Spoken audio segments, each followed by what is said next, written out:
que tem 2 anos, um amortecedor que tem 2 anos de garantia, ele tem uma proposta de valor muito superior a um amortecedor recondicionado. Ou seja, muitas vezes o preço, né, atrai o cliente, mas não é o fator decisivo na compra, se você souber esclarecer e trazer valor para aquela sua negociação. O passo seguinte é entender as características, né, do seu negócio, a sua política comercial, quanto que você pretende e pode dar de desconto, quanto que você pretende trabalhar no seu markup, que é na sua margem de lucro, entender as necessidades de prazo ou não do seu cliente. A gente até falou daquele nosso cliente que já tinha um balconista extremamente viciado em oferecer todo o desconto que ele podia dar naquele momento. E toda aquela margem de negociação estava vencida ali, né, e ficava muito mais difícil para o vendedor tentar algo novo, porque todo o desconto ele já tinha concedido. Então, a negociação, na verdade, é uma busca do equilíbrio entre o que a sua empresa pode fornecer e o que o seu cliente está disposto a pagar ou aceitar com preço e prazo. O fechamento é justamente aquela abordagem que a gente precisa para finalizar o negócio. É muito comum estar no nosso balcão, principalmente no interior, aquele cliente que circula 2 ou 3 lojas, né, buscando ali a melhor condição, o melhor orçamento para a sua lista. Então, o vendedor habilidoso ele vai sempre utilizar gatilhos na busca de fechar o negócio. E o que é fechar o negócio? Às vezes a gente está enganchando numa parcela a mais, às vezes a gente está enganchando num pequeno desconto. Então, essa lógica do fechamento, não deixar o cliente sair, é extremamente importante para a gente garantir a nossa venda, que eu fui virar garantir o nosso resultado. A coruja. E para fechar o nosso funil aqui da nossa linha de atendimento, nós temos o pós-venda, que é justamente o que vai garantir a sua próxima venda, que é através do pós-venda que a gente vai apurar como foi o nosso atendimento, né, como foi a satisfação do cliente como um todo, porque o cliente de autopeças ele já chega, né, na oficina ou na autopeças desconfiado, sem saber necessariamente, né, se vai ter um atendimento que satisfaça não só o que ele está precisando, mas também que seja algo justo. No momento em que o vendedor é transparente com o cliente, ele apresenta todas as alternativas, todas as possibilidades, marcas disponíveis, a gente está, na verdade, ali desenvolvendo e conseguindo adquirir naquele relacionamento uma confiança extremamente importante. E o pós-venda serve para avaliar tudo isso. Ninguém gosta de sair, né, de um local com aquela sensação de que foi ludibriado. Então, por isso que a gente precisa trabalhar um pós-venda, muitas vezes feito pelo próprio vendedor e algumas vezes feito e realizado pela empresa. O importante é jamais deixar de realizar essa consulta com os nossos clientes. Fechando o entendimento ainda da aula de ontem, a gente parou para pensar que se a gente não tiver um planejamento, de nada adianta a gente acordar cedo, passar o dia apagando incêndio, atendendo o balcão um cliente e outro, se a gente realmente não tem uma meta definida, se a gente não tem um objetivo e se a gente não sabe para onde está indo. Então, a gente chega no final do dia com aquela sensação de vazio, de que fez muito, mas que não conseguiu alcançar o seu resultado. Muito bem, vamos para o nosso conteúdo de hoje. Eu tentei focar aí, Fernando, muito na lógica da meta. Para mim é algo que realmente diferencia uma pessoa com objetivos claros na vida. E se eu tenho objetivos claros na minha vida, eu consigo trazer esse tipo de pensamento para tudo que eu vou realizar. Então, mesmo que a empresa não tenha bem definidas as suas metas, eu preciso conhecer o resultado que eu já entrego e tentar sempre me superar. Então, um bom questionário para você desenvolver essa habilidade, entender-se como vendedor, é justamente subdividir a sua meta. Por exemplo, quanto eu quero vender? 200 mil mês? Vamos supor que esse é seu objetivo. Beleza, só que eu não posso vender isso para uma pessoa só, né? Para quantos clientes? Ou seja, qual é o meu número de clientes ideal para eu chegar do faturamento que eu desejo? Se esse é meu objetivo, né, eu não posso ser apenas passivo e receber o meu cliente no balcão. Se eu tenho uma meta, eu preciso fazer acontecer, eu preciso sair, né, do ponto passivo e ir para o ponto ativo. Nesse momento, eu preciso saber o que eu preciso prospectar, quantas ligações, quantas visitas, quantos clientes eu desejo abordar. E a gente aqui, a gente entende muito cada cliente como uma oportunidade de negócio. Então, cada conexão que você tem, Riliado, é uma possibilidade de negócio. Então, a gente viu também, cliente de autopeças é um cliente recorrente. Dentro do nosso dia a dia, a gente termina atendendo 60%, 70% do cliente no balcão, como aquele mesmo cliente, o dono do caminhão, o cliente do sítio, aquele cliente que está sempre ao nosso lado. Tem uma estatística que eu gosto muito, que é justamente a estatística que, para mim, reflete o grau de confiança desenvolvida através de uma parceria entre um vendedor e uma pessoa que está carecendo dos produtos. Ou seja, apenas 2% das vendas são realizadas no primeiro contato. E a gente precisa de um segundo, de um terceiro e de um quarto contato para poder, naquele momento, fidelizar 10% dos clientes. O que é que isso significa? Que quanto mais eu atendo o cliente, quanto mais solução eu trago para ele, mais parceiro ele fica do meu atendimento, mais parceiro ele fica da minha loja. E é a partir do 12º encontro, ou seja, do 12º contato, que esse grau de fidelidade realmente, né, se conecta. Então, é nesse momento aí que eu consigo trazer o cliente e incorporar ele à minha carteira. É nesse instante que realmente vai fazer a diferença, né, o meu atendimento na vida dele. Então, muitas vezes a simpatia é criada, né, direto, numa primeira abordagem. Muitas vezes ela precisa ser desenvolvida ao longo do tempo. Né? Quantos clientes a gente não demorou para conquistar? Eu tenho um exemplo de quando eu trabalhava aí, Rilardo, na Guaxinim, antiga Jaguar, que tinha um eletricista que ligava no 1633, que era um número fixo, né? E na hora que eu atendia, ele conhecia a minha voz, cara. E sabe o que é que ele dizia? Passa aí para o vendedor. Eu dizia, não, meu patrão, eu sou vendedor. Ele dizia, passa aí para um vendedor. Ou seja, Maria.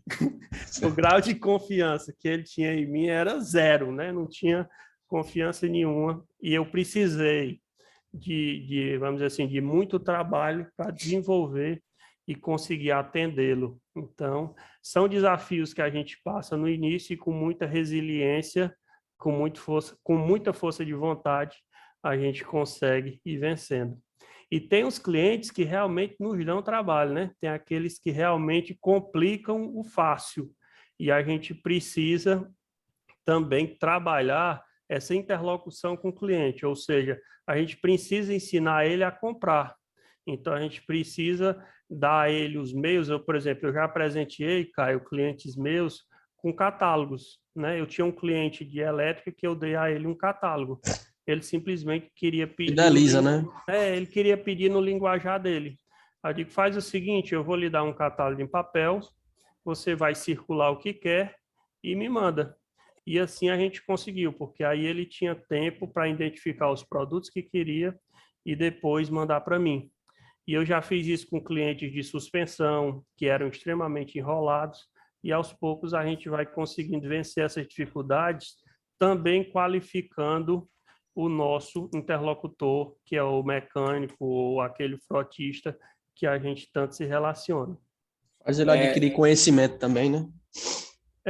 Faz com que ele também se desenvolva, né? Que adquira conhecimento. Pode falar, Hilário. Isso é uma realidade, né, do nosso setor. A grande maioria das pessoas tem pressa, principalmente quem é frotista, quem usa o carro para trabalho, né? E quem for, né, enfrentar esse desafio aí, ele pode se preparar, porque realmente os caras não pegam leve, não. Quando eu cheguei aqui, quando eu vim para cá, para Tauá, né, eu não era vendedor, eu trabalhava só no estoque, e eu tinha minhas limitações. Já tinha uma boa estrada aí no ramo de autopeça, já tinha trabalhado em oficina, já cuidava do estoque, mas o balcão ele é diferente. E aí o cara chegava na minha cara lá, a loja bombando, novidade, chegou na cidade, o pessoal tudo curioso para conhecer, e só eu de vendedor. E nem era vendedor, né? Aí o cara chegava lá e dizia, bom, aqui no Tauá só tem um cara desenrolado, só tem uma pessoa que sabe vender peça, o resto nenhum sabe. Falava na minha cara, o tempo todo. E hoje em dia não tem só um, já tem dois e graças a Deus tem mais, né? Dentro da loja da Guaxinim também já tem outras pessoas que conseguiram vencer esse preconceito. Que bom. Inclusive, a gente tem uma vendedora mulher que está para Pernambuco, que é a Elo. Acho que ela não está participando do grupo, mas eu acredito que com a mulher o preconceito é bem maior também, sabe? Pois é, Principalmente presencial. agora eu vejo uma coisa, Vilhardo. Mulher vendendo peça são poucas, certo? Mas as que têm, colocam os homens no bolso. Então, elas têm muito Verdade. mais disciplina, né, e foco no aprendizado. Então, as mulheres com as quais eu me relaciono têm um nível de disciplina muito alto. Isso termina sendo um grande diferencial, porque, vamos dizer assim, a concentração e a dedicação trazem frutos no nosso setor, né? Então, quem se dedica, quem busca, realmente consegue isso. E as mulheres dão um show nesse sentido. E a nossa sala está cheia delas, né? Então, vamos desenvolver esse talento. Agora, eu queria compartilhar com vocês uma estratégia para fidelizar frotista, principalmente frotista pequeno. Qual é a lógica do frotista? Ele tem uma recorrência em aplicar alguns itens.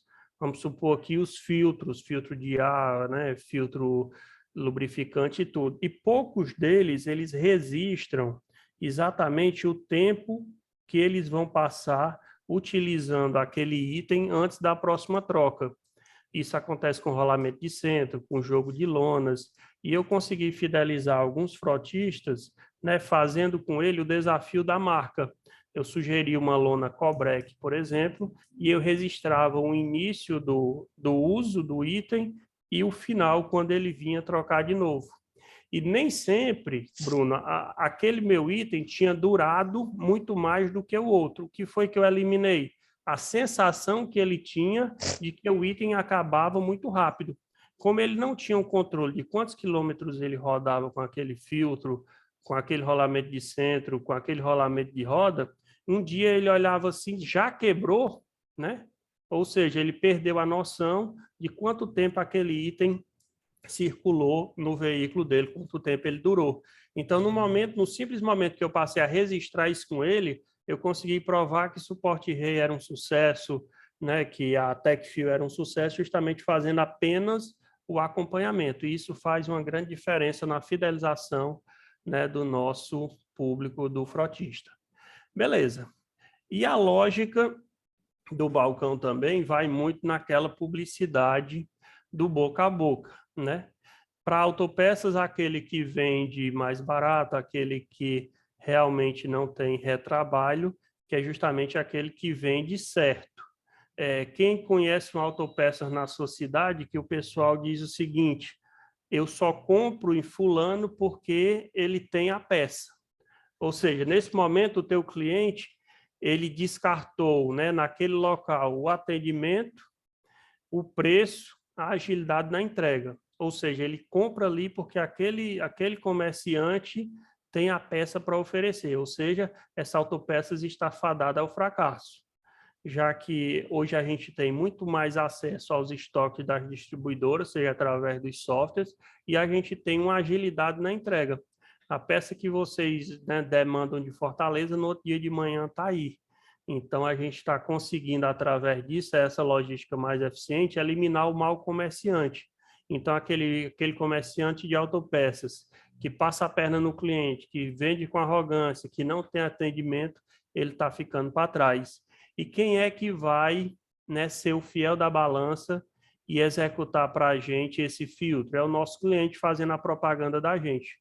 Então, toda vida que a gente é extremamente bem atendido, a gente replica isso. Ou seja, a Guaxinim tem um ótimo atendimento, ou o Arthur me atendeu super bem, e é assim que a gente, né, cria casos de amor com os nossos clientes.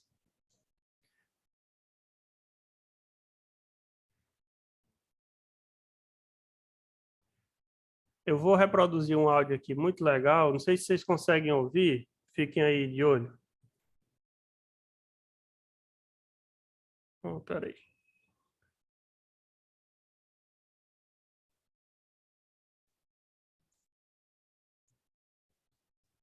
Tá mudo, Francisco.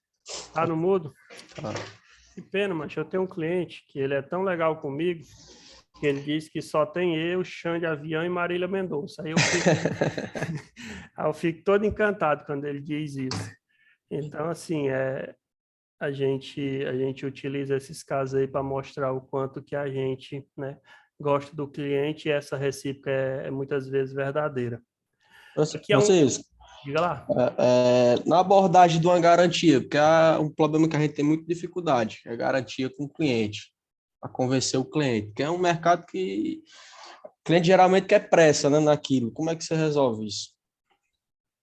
Caio, eu vou lhe dizer como é que o mercado age e é uma prática que não tem muito como fugir dela. Então, realmente é um negócio que dificulta muito para a gente, né? Porque o cliente toda hora quer pressa e O que é que a gente observa? A garantia, ela é dada pelo fabricante. Então, entre o fabricante e o cliente, tem no mínimo dois elos da cadeia, tem o distribuidor e autopeças. Então, no momento que aquele rolamento ali dá defeito, ele recorre a autopeças recorre ao distribuidor e o distribuidor recorre ao fabricante. Então, olha como existe uma cadeia, né, muito mais complexa do que simplesmente do eletrodoméstico, onde você vai numa autorizada. E o que é que a gente costuma fazer? A prática que acontece, você fornece um outro item para aquele cliente em condições, deixando muito claro que aquele item vai ser submetido a um processo de garantia. E o que é que a gente consegue já lhe garantir? Que todas as fábricas vão fazer essa análise e emitir um laudo. Então, você jamais vai estar desassistido por parte da fábrica quanto à solução da procedência ou não daquele item. O que é que a gente ainda não consegue trazer para esse processo? Agilidade. Pois isso aí quem... Porque no instante que a peça chega na tua mão, ela tem uma demora para chegar ao distribuidor e ela tem outra demora para chegar até a fábrica. O que é que tem de bom? E eu vou dar um exemplo bem legal. A Valeo, ela saiu na frente de todos os outros, tomando a seguinte providência. Você pode gravar, você faz uma chamada de WhatsApp com a Valeo, mostra que o produto está com defeito, e sendo um produto em que a garantia é evidente, ela já autoriza o distribuidor a uma troca imediata. Então, você conseguiu adiantar o processo de garantia através da tecnologia, e isso facilita demais. Então, tem casos onde, vamos dizer assim, eu venderia Valeo com medo de uma garantia, entendeu? E isso faz toda a diferença. Entregue aos... Pode falar. É complicado, porque quando o cliente tem cadastro é bom demais, show de bola, que a gente bota no cadastro dele, segura um prazinho, tá, a peça voltar, chegar ao lado. Agora, quando acontece com o tal do veículo, velho. Pois é. Para ele fazer o pagamento da peça. Dá uma novela. Agora tem uma coisa, cara, tem muita parceria a nível de distribuidor. Então, quando você envia um produto e mesmo assim ele dá improcedente, algumas fábricas concedem cortesia daquele produto. Então, vamos dizer assim, são casos e casos, mas num caso mais atípico desse, dá para a gente recorrer e tentar, né, falar com o representante de fábrica e conseguir uma cortesia daquele item. Tem essa, vamos dizer assim, tem essa possibilidade por fora do roteiro tradicional. Cláudio Araújo fez uma palestra para vocês recentemente, né? O Dedé comentou, e ele é um sucesso. E ele reafirma um conceito que eu gosto muito, que é entregar ao seu cliente o que ele necessita e não necessariamente o que ele pediu. Então, aquele caso que eu lhe falei de uma Hilux 2020, que o cliente quer colocar peças da pior qualidade, é justamente um risco que ele está assumindo naquele momento por uma economia que não se justifica. É aquele instante onde o consultor de vendas, que é o nosso papel, onde a gente deixa de ser apenas um vendedor, aquele que entrega o produto, a gente passa naquele instante a ser um consultor, ou seja, apresentar para ele todas as vantagens e desvantagens do que ele está adquirindo naquele instante. Beleza. E como é que esse mercado tem avançado E por que que o barato hoje está saindo caro? Era muito comum lá no passado a gente vender só um reparo do cilindro mestre. E de acordo com que o mercado foi fornecendo cilindros com um preço cada vez menor, não se compensa mais trocar reparo. E nisso o reparo deixou de existir e o cilindro tomou a dianteira. O disco foi substituído pelo kit, né? O rolamento único da roda que você tinha decorado 11.749, agora você já entrega um kit. E essa tendência ela está crescendo cada vez mais, porque agora uma válvula termostática eu já tenho a possibilidade de entregar ao cliente toda a estrutura que ele precisa, a carcaça, o tubo, o tensor, o sensor. Eu tenho que entregar a válvula termostática junto com o cotovelo, ou seja, o que é que eu estou trazendo? Eu estou agregando valor à minha venda e, ao mesmo tempo, eu estou fornecendo um pacote de soluções completo. Naquele momento que eu substituo apenas um item daquele conjunto, eu posso estar comprometendo ali a vida útil do sistema como um todo, trocando apenas o cano e um O-ring, como eu também posso estar economizando do cliente uma mão de obra. Qual é a grande justificativa, né, de ao tirar um câmbio para trocar um kit de embreagem, você fazer a substituição do rolamento, do disco e do platô? É que aquela mão de obra que você está pagando naquele momento se justifica desde que eu substitua todo o sistema. No momento em que eu faço uma gambiarra e comprometo a qualidade do todo, eu estou arriscando não só a garantia do conjunto, como eu estou arriscando ter que pagar uma outra mão de obra.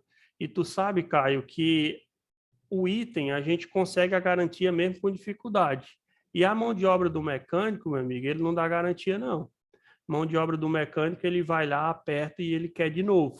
Né? E muitas vezes vem pressionar até quem vendeu a peça por aquela mão de obra. Outro item que a gente deve trabalhar cada vez mais o sentimento ou o sentido de conjunto do que a parte individual é a parte de sincronismo do motor. Quando eu vendo a correia que acompanha os tensores. Ou seja, eu, Francisco, sei que um tensor tem a vida útil, né, de 2 vezes a de uma correia. Só que nesse momento eu tenho que ponderar, né, o risco que o cliente está assumindo ao não trocar aquele tensor e a mão de obra envolvida, né, para uma troca apenas daquele tensor no futuro. Então, um item de 30, 40 reais naquele momento vai sair barato diante de toda a segurança que vai trazer trocar todos os componentes. E alguns kits, eles vêm se expandindo. Hoje em dia, um kit de sincronismo com correia e tensor já inclui bomba d'água. Ou seja, a gente já está aumentando esse mix, né, na lógica de que o cliente faça uma manutenção cada vez mais preventiva e não corretiva. A nossa empresa de filtros MAN, ela está fornecendo agora uns kits em que vem os 4 kits ou que vem os 4 filtros do veículo, incluindo o filtro de cabine. O que é que o consumidor costuma fazer? Ele costuma trocar o filtro lubrificante, sempre por causa da troca de óleo, né? Às vezes o filtro de combustível, às vezes o filtro de ar, né? Nas revisões ele faz isso direitinho, e quase nunca o filtro de cabine. Então, qual é a forma que a mãe encontrou de mostrar a necessidade? Montar um kitzinho e entregar a caixa completa para o cliente. Então, toda vida que a gente entrega um sistema pronto, a gente está melhorando a nossa margem, está agregando valor à nossa venda e está trazendo mais tranquilidade para o cliente. Não se espantem, o que o cliente deseja é que o seu veículo esteja rodando em perfeitas condições. Né? Então, aquela economia momentânea pode trazer uma dor de cabeça futura muito maior. Eu vendi um kit de embreagem recentemente que o cliente comprou só pelas medidas. Fizemos todas as medidas, né? Era o kit de 3 polegadas, muito mais barato, fizemos todas as medidas, dava tudo certo. O que é que nós não estudamos? A força da membrana. Então, a membrana tinha uma resistência muito maior, o kit não deu certo, ele marcou o meu kit todinho, eu não posso receber, ainda tive que vender o kit caro para ele. Então, muitas vezes, fazer esse jogo de tentar baratear demais a situação, você termina colocando em risco, né, toda a sua venda. Beleza até aí? Show. Pronto. Eu vou supor agora que eu vou montar um autopeças amanhã, eu vou escolher a Minerolândia, né? Eu ouvi dizer que lá eu vou morrer de ganhar dinheiro, porque ainda não tem autopeças lá, e eu vou escolher os meus balconistas dessa turma. E eu marquei aqui o balconista que eu não quero e as características de um balconista que eu venho desenvolvendo e aceitando como boas. Olha só, Felipe, quem eu não quero na minha autopeças? Eu não quero aquele vendedorzão antigo, aquele vendedor nato, aquele espertão, aquele que vende a peça de qualquer jeito. Então, ele não faz parte do perfil da minha autopeças. Ponto 2, indisciplinado. Como é indisciplinado? Chega atrasado, vem de fora da negociação, vem de fora da política comercial da empresa, né? Não atende horários, não transparece, não consegue transparecer para o seu cliente responsabilidade, não consegue passar a postura. Tudo isso está em cima de um vendedor indisciplinado que também não faz parte do perfil que eu estou buscando para a minha loja na Minerolândia. Vendedor mal educado também já não faz mais parte do nosso mercado. Ele ainda existe? Ainda está por aí. Por que que ele está aí? Porque a gente ainda não conseguiu formar, né, balconistas na intensidade que a gente precisa. No momento que a gente conseguir formar balconistas com qualidade, aquele vendedor indisciplinado e mal educado, ele vai perder o emprego para o Felipe, porque o Felipe, né, está lá atendendo com todo cuidado, com toda a atenção aqueles nossos clientes. Vendedor que empurra mercadoria não tem vaga na minha autopeças, e aquele vendedor, e esse para mim é o pior, o que não ouve o cliente. No momento em que vamos voltar para aquele balconista de farmácia, no momento em que eu apenas pego a lista que o cliente me trouxe e vou buscar na prateleira, eu estou aceitando que aquela lista veio perfeita. E o que é que a gente sabe do nosso mercado? Que o mecânico nem sempre consegue transportar, né, para a sua lista de demanda tudo que o cliente precisa. Então, eu preciso ouvir o que o cliente tem a relatar para eu poder dar um melhor atendimento e dar a melhor solução. A solução, né, parte muitas vezes da autopeças e não lá da mecânica. Né? Vamos dar o exemplo lá daquela caixa de direção que a gente viu ontem. Uma caixa de direção com folga é bucha e tucho. Uma caixa de direção que está roncando é rolamento. Então, muitas vezes, ao ouvir o cliente saber que a caixa dele está roncando e que ele está comprando os rolamentos, a gente pode muito bem orientar ele a levar apenas não só os rolamentos, mas o conjunto como um todo. Beleza, e quem é que eu vou selecionar dessa turma? Eu vou selecionar aquela turma que sabe aonde está a informação. Eu não preciso de um balconista que necessariamente decore e saiba tudo de cor. Eu preciso daquele que entenda o software da minha autopeças, que entenda o catálogo do meu distribuidor, que entenda o catálogo do fabricante, que na hora que ele precisar buscar uma peça, que ele tenha agilidade, principalmente no meio eletrônico, através, né, de todas as plataformas, seja no computador, seja no celular, mas que ele chegue na informação que a gente precisa. Que entenda e se coloque no local, no lugar do cliente, naquele momento, sabendo que a necessidade dele precisa ser assistida e que um não apenas tira ele do meu balcão, impossibilita que eu possa ajudá-lo. Um cliente capaz de educar e conscientizar, e isso a gente vê muito na venda consultiva do lubrificante. Todo cliente, por mais que não entenda de autopeças, ele quer inventar com lubrificante, a gente vai ter um treinamento só de lubrificante.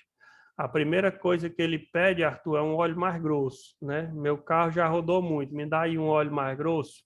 E se eu não souber, né, educar o meu cliente, se eu não souber orientar ele, na verdade eu estou comprometendo a vida útil do motor dele. Eu estou sendo um agente nesse momento. Aqui acontece muito com a oficina, às vezes. Você conversa o cliente com o 5W30, o óleo indicado, consegue completar essa venda, faz essa venda perfeita, chega lá na oficina mecânica, é 20,50. É, Aí, meu irmão, o 20,50 é quase a bíblia dos óleos lubrificantes.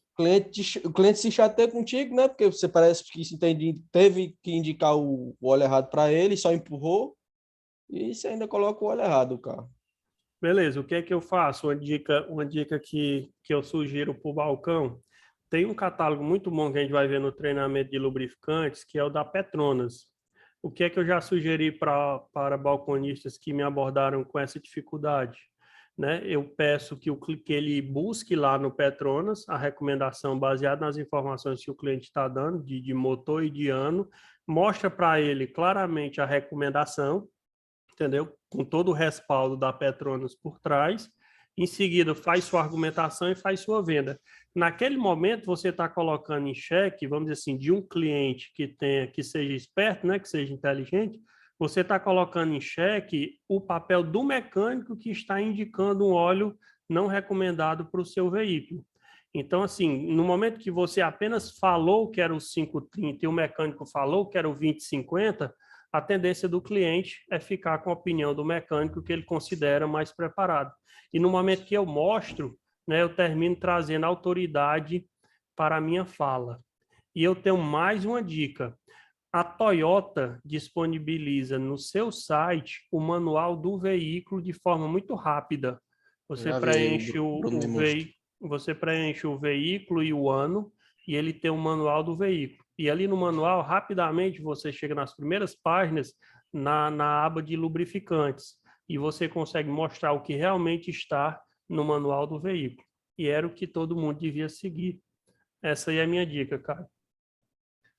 O que é que eu quero na minha autopeças? Um balconista que fideliza pela confiança e não pelo time de coração, né? Não aquele cara gente boa, e sim aquele que consegue desenvolver confiança com o cliente. E, acima de tudo, e eu deixo por último sempre a mais importante, aquele que busca atualização. Com o tempo, a gente termina ficando muito parecido com o público que a gente atende. E toda vida que você encontra, vamos dizer assim, um item novo para procurar, você vai ter muito mais dificuldade. Então, quando a gente tem palestras, né, que vêm de fábrica, é uma oportunidade da gente se reciclar. Quando a gente acessa alguns sites especializados, que hoje tem muito conteúdo para balconista, também é nesse sentido. Então, o cara que está se atualizando, ele terá um grande futuro e um grande destaque no nosso mercado. Eu trago agora uma frase que é de Seu Frota, que vocês conhecem bastante, né? Que visitou, vamos dizer assim, mensalmente vocês, agora vai sempre que pode, que é que cada cliente é uma poupança, né? E quanto mais clientes a gente conseguir somar no nosso relacionamento, e eu não estou falando da nossa carteira, nas nossas conexões, maior será o nosso resultado financeiro em vendas. Então, nunca descarte as conexões, né? Quem se relaciona é quem se destaca nesse mercado. Beleza. Bora transformar aqueles 10 procedimentos, de venda que eu expliquei para o Francisco lá atrás, num resumo bem didático, né, do que eu preciso para realizar uma venda com maestria, uma venda com segurança. Primeiro, entender o problema do meu cliente, saber o que realmente ele quer. 2, e pela primeira vez a gente fala nisso, organizar as informações, ou seja, captar ano e modelo do veículo, e isso para a gente é fundamental.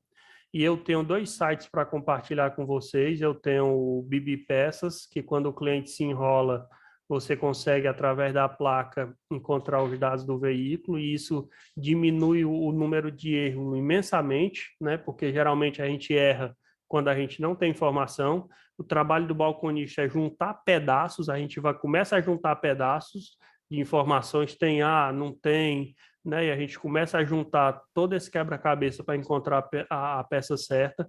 O Bibi hoje me dá, através da placa, as informações do veículo. O TecDoc, que eu vou apresentar para vocês, é fantástico. Eu coloco a placa do veículo, ele me dá todas as informações, cilindradas, me dá tudo e ainda me informa que peças eu devo aplicar. Claro que eu tenho ressalvas sobre cada um desses dois. Nenhum dos dois é perfeito. Eu só estou adiantando que as informações que a gente precisa, a gente colhe com o cliente, mas a gente pode explorar também através da placa. Ponto 3, já que eu sei as informações do carro do meu cliente, encontrar a melhor solução, apresentar o que eu tenho de melhor, e aí tem algo muito característico do nosso setor, que eu não tenho todas as peças, e eu quero trabalhar muito isso com vocês. É impossível um autopeças ter tudo, e eu preciso, vamos dizer assim, conseguir conquistar a confiança do cliente para que eu possa entregar esse item, né, na primeira oportunidade, ou seja, no menor prazo possível, e geralmente a gente consegue isso com os nossos distribuidores num prazo, né, final da tarde para outra manhã. Quinto, expor o preço e as condições comerciais que eu posso chegar. E, por fim, que eu também é um ponto que a gente precisa explorar cada vez mais, realizar os esclarecimentos necessários, seja de aplicação, seja de garantia, seja de devolução. Me dá um exemplo aí, Francisco, para ficar bem claro. Eu, Francisco, não vendo uma turbina de um veículo, sem deixar muito claro quais os principais defeitos que ela dá e de quem é a culpa. Geralmente, garantia de turbina não é culpa da turbina. 99% da culpa é do aplicador, ao não checar determinadas informações. Se o sistema tem falha na mangueira, se o óleo está contaminado, se o sistema não está pressurizado, se o mangote está em perfeito estado que se comunica com o intercooler. Então, assim, de onde a gente aprende a fazer essa venda consultiva? Algumas fábricas nos ajudam nisso. Quando eu recebo e vou vender uma turbina da Biage, eu tenho um checklist de 20 providências. Então, eu já xeroquei na forma virtual, eu já tenho isso comigo. Quando eu vou vender uma turbina da Mali, eu mando o checklist de 20 itens da Biage. Quando eu vendo uma turbina da Amanda, eu faço a mesma coisa. Ou seja, eu estou naquele momento explicando para o cliente que aquele item é passível de garantia, mas que a gente pode evitar que isso aconteça. Quando eu vendo um amortecedor COFAP, guardo o certificado e guardo o selo, né, eu estou me precavendo de um problema futuro. O que é que muita gente faz? Descarta a qualquer instante aquela caixa e gera um problema que pode acontecer no futuro. Regras de devolução também dá para trabalhar, também dá para deixar muito claro como é que a Guaxinim trabalha para receber o item de volta. Quem é que não já tirou o item da caixa, para preservar a caixa, e mandou só o produto com medo do mecânico fazer aquela abertura tão tradicional que ele tem, que é dividir a caixa em duas, né? Então, nesse momento aí que a gente também antecipa um problema futuro.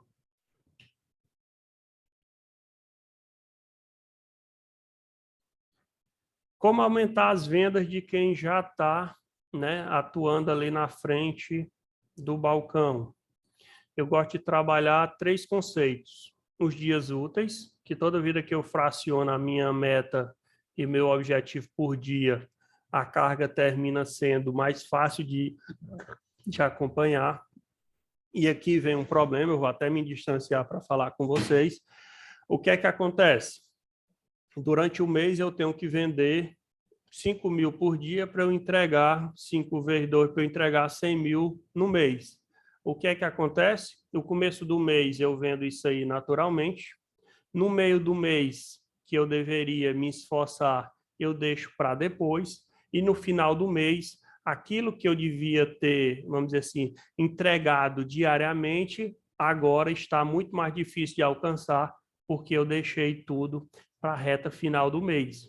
Então, quando a gente subdivide essa meta e corre atrás dela diariamente, e isso é um hábito, a gente consegue alcançar os nossos objetivos com mais clareza.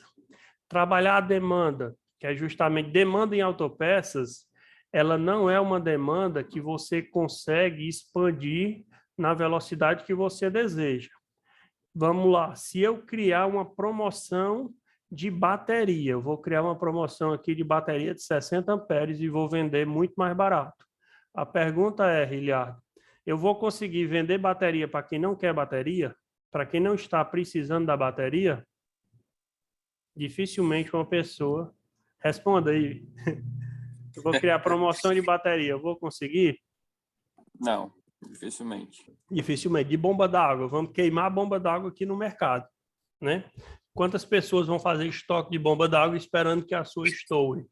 Então, assim, o mercado de autopeças, ele tem uma demanda muito focada em cima, né, da necessidade. A parte de acessórios, a parte, né, outros itens a gente consegue até antecipar o consumo, mas muitos itens não. Então, a minha demanda, e eu volto naquele ponto que a gente trabalhou muito ontem, eu preciso ser lembrado pelo cliente na hora da necessidade.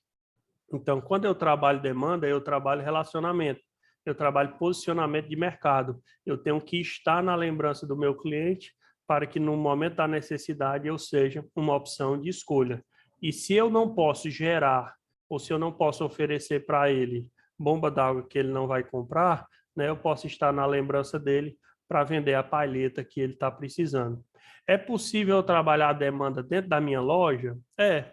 Através de quê? De aromatizante, através da conscientização da troca do filtro do ar-condicionado, através de um desinfecto, ou seja, eu tenho produtos que eu consigo expandir, não na proporção que eu desejo, mas tem produtos que eu consigo vender, né, através do desejo e da vontade do cliente de fazer uma manutenção, ou tentando, vamos dizer assim, melhorar a estética do seu veículo, ou até uma manutenção preventiva. Nesse sentido, eu tenho um case de sucesso bem legal, que é um cliente aqui em Cascavel, que ele se especializou tanto em produtos da Vonix, que eu acho que vocês conhecem, não é diretamente um produto de vocês, mas ele se especializou tanto no produto da Vonix, que metade do faturamento da autopeças dele de Cascavel está relacionado a produtos de limpeza, né, que ele tem lá, de tudo que vocês possam imaginar de produto de limpeza, ou seja, ele terminou virando referência e consegue gerar demanda até no Instagram. Ele divulga tanto aquilo ali que as pessoas vão atrás daquele produto. Terceira forma de aumentar minhas vendas, aumentar o meu ticket médio, né? Aumentar o meu valor por vendas. Então, se eu vendo para 20 clientes, o meu objetivo é fazer com que essa venda, que em média, por exemplo, está em R$500, eu elevar ela para 600. Como é que eu faço isso, Francisco? Eu posso, no meu trabalho de consultor, ou seja, no instante que eu estou atendendo o cliente, eu posso verificar com ele se a próxima troca de óleo dele, né, será nos próximos dias, e oferecer o que eu tenho à disposição. Então, nesse momento ali, eu alertei ele para que naquele instante ele possa, né, lembrar da Guaxinim e me escolher como a sua alternativa para a troca regular de lubrificante. Beleza, eu trouxe para finalizar aqui os 5 minutos que nos restam dessa primeira parte, um exemplo real de como a gente trabalha aqui no escritório a lógica das metas e que tem feito tem nos trazido um bom resultado. Primeira coisa que a gente trabalha, Reliar, é a lógica da positivação dos clientes. Esse aqui é o nosso colaborador Alan, certo? E aqui o primeiro ponto que a gente trabalha é a positivação dos clientes. Ou seja, ele positivou nesse mês 61 clientes e não positivou 19. Na carteira dele aqui tem 80 clientes, ou seja, dos 80 clientes que ele podia vender, né, nesse mês, ele vendeu para 61. Ou seja, ele teve uma positivação de 76%. Depois de 81, ou seja, ele conseguiu no melhor mês entregar uma positivação de 86%. Ele só não vendeu para os 80 clientes dele para 11. Então, por que que isso é tão importante para a gente? Porque cada pequeno cliente nosso, por menor que ele seja, né, por um pedido ou 2 que ele faça no mês, ele significa um cliente ativo e que ele está tendo um relacionamento comigo. No momento que ele perde essa relação, eu perdo a possibilidade de fornecer para ele. Outro ponto que a gente trabalha, os dias a serem trabalhados, ó.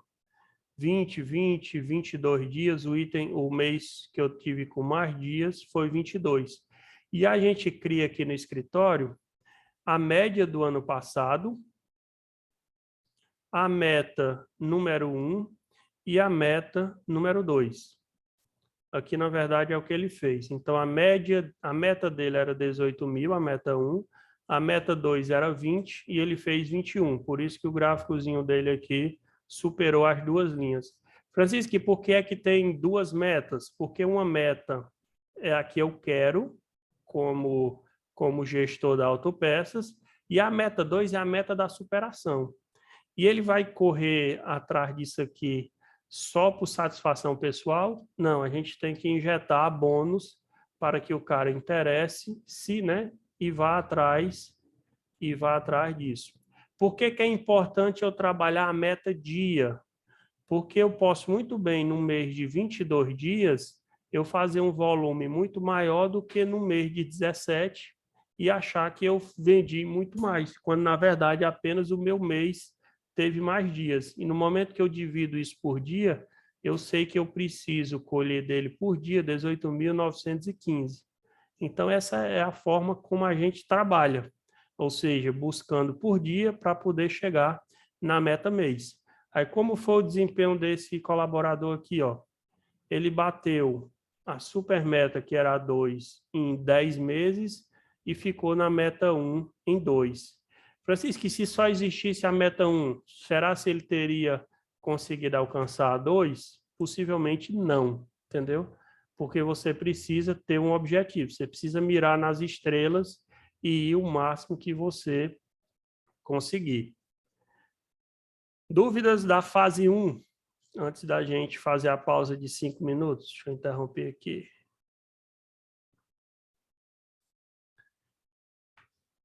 Patrícia está na sala, o Francisco. Nesse momento nós somos 54. Eu estou orgulhoso de vocês pelo compromisso, pela dedicação e pela disciplina. Não só as meninas estão disciplinadas, os meninos também. Então, parabéns a todos vocês que estão aqui nesse momento. O que é que vocês me dizem, né, do que a gente apresentou, principalmente, né, na lógica comportamental? Né? É realmente importante a gente se atualizar, saber onde encontrar informação. O perfil do balconista hoje da Guaxinim, né, já é um perfil mais moderno, a gente ainda está com aquele vendedorzão travado, o pessoal está querendo se superar, estão querendo, né, alcançar essas metas. E eu trago também uma reflexão. Enquanto o meu gestor, enquanto o Riliardo, o Jardel, né, está super ocupado nas tarefas do dia a dia e não são poucas, né?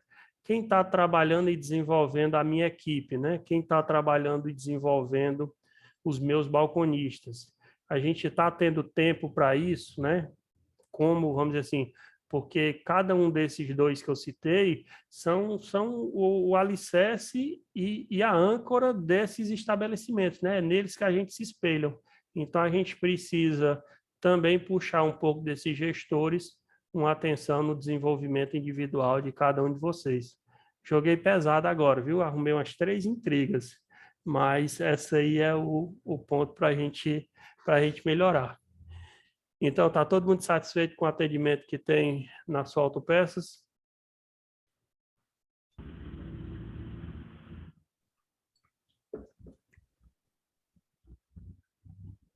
Mais ou menos, Francisco. Tem cliente que não, rapaz, não tem jeito não, viu? A gente tenta. Pois é, e o cliente é um termômetro, viu? Às vezes a gente joga a culpa para ele, mas a gente sempre deve ouvir o cliente. Ele talvez seja a nossa melhor fonte de informação sobre a nossa Autopeças. Então, muitas vezes a gente não, vamos dizer assim, não está atento a isso, né, Patrícia? Mas é show isso. O Dedé levantou a mão. Boa noite, Francisco. Boa noite, patrão. Boa noite a todos. Tudo bem, Francisco? Tudo jóia. Patrão, meu irmão, é muito importante esses clientes que nós consideramos que são difíceis, porque são esses daí os que fazem cada dia mais a gente melhorar, aperfeiçoar. Porque se todos fossem bons, aí a gente não tinha muita dificuldade, né? E o nosso setor de autopeças, ontem você falou muito bem, eu achei legal, você até comparou com o pedreiro, né? Um vendedor de autopeças, a pessoa pode divulgar, fazer o que quiser, que não vai encontrar fácil, não.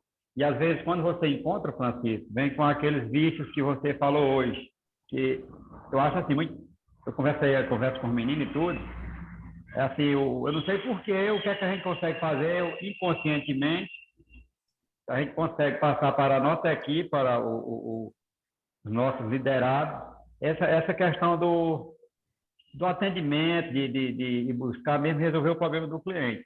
Isso aí eu acho que aos poucos, os que não incorporaram ainda vão ter que buscar incorporar isso aí, porque o segredo de todo o sucesso de uma empresa, principalmente no nosso setor, que é um setor muito técnico, né, é realmente resolver o problema do cliente. É muito bom, viu, esse momento com você aí, porque você está somando muito, está contribuindo muito para o crescimento da nossa equipe. Muito obrigado, patrão. Nada. Galera, nós vamos tomar uma água e voltamos em 5 minutos. Rapidinho aí, só para a gente se concentrar, porque esse mergulho nos freios aqui vai ser bem legal. Até já já. Vou tomar uma água ali.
O pessoal tá voltando.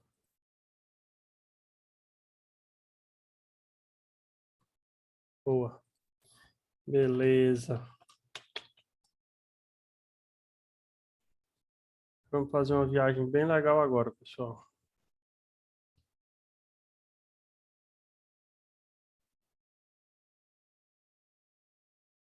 Vou baixar aqui.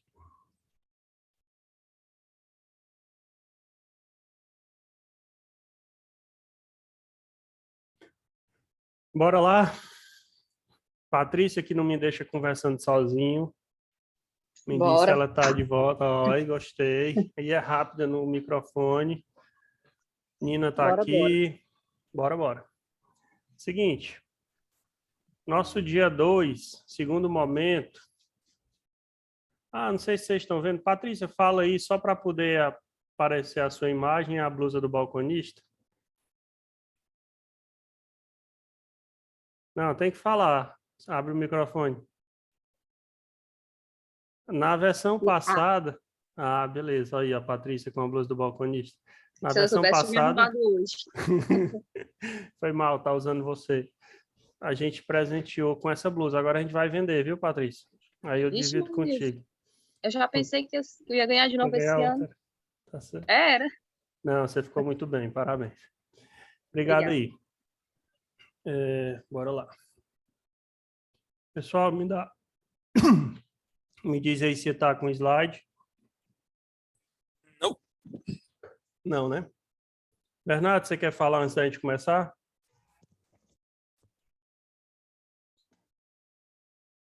Bernardo está com a mão levantada.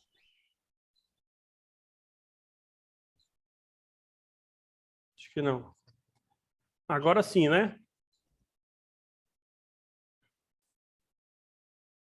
Todo mundo está vendo o slide? Sim. Beleza. Sistema de freio.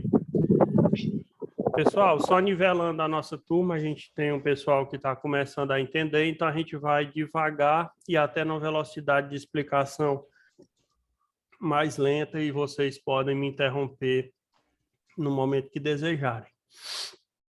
Então, bora lá.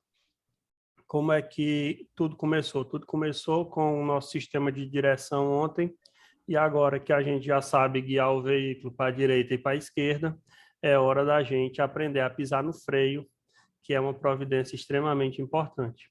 E no momento que a gente pisa no freio, uma mágica acontece e o veículo que estava em movimento, naquele instante, começa a diminuir a sua velocidade e chega até a parar. E a gente vai entender como é que essa ação mecânica de pisar no freio, o que acontece no veículo e qual a relação que tem com o nosso mercado do dia a dia do balconista. Então, bora lá. Eu quero apresentar para vocês, inicialmente, a composição padrão de um veículo da linha leve, simples, que a gente mais lida no nosso dia a dia. Essa é uma tela da Control, de um treinamento chamado Rota do Reparador, que eu recomendo e vou deixar o link para vocês. O que é que eu estou observando? Eu quero que vocês olhem primeiro aqui para o pedal, que é o que mais nós estamos familiarizados. Então, o pedal, ele está nessa posição, certo? Logo na sequência do pedal, eu tenho um hidrovácuo ou servo, né? Servo de freio ou hidrovácuo. Bem na sequência, eu tenho o meu cilindro mestre, que é aqui onde vai receber o líquido do reservatório. Aqui a gente vai colocar fluido de freio no reservatório e ele vai trabalhar junto com o cilindro. Toda essa parte é a parte que está conectada ao meu pedal. No momento em que eu aperto o pedal, eu aciono o hidrovácuo, que aciona o cilindro mestre, que está cheio de óleo do reservatório. Por enquanto, é simples assim, para vocês entenderem mais um pouquinho na frente.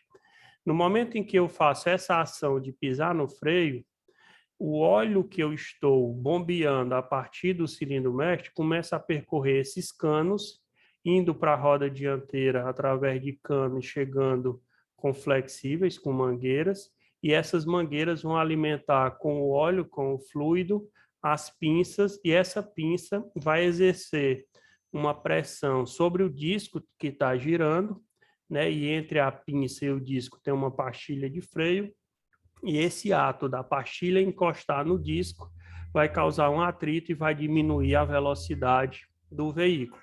Isso para as duas rodas dianteiras. Para a roda traseira, o fluido de freio vai fazer o mesmo caminho até chegar na roda, e quando chegar ele vai encontrar um conjunto não, né, de um disco e uma pastilha e uma pinça. Ele vai encontrar um tambor de freio que está aqui partido ao meio e sapatas de freio, que nesse momento vai haver uma fricção, novamente um atrito, fazendo com que essa roda que estava girando encontre uma resistência e comece a diminuir a velocidade do veículo. Então, a princípio, o meu pedal vai fazer esse movimento. Francisco, mas o meu carro também tem um freio de mão. E se eu puxar ele, eu paro o veículo, né? Ou eu estaciono e travo as rodas do veículo.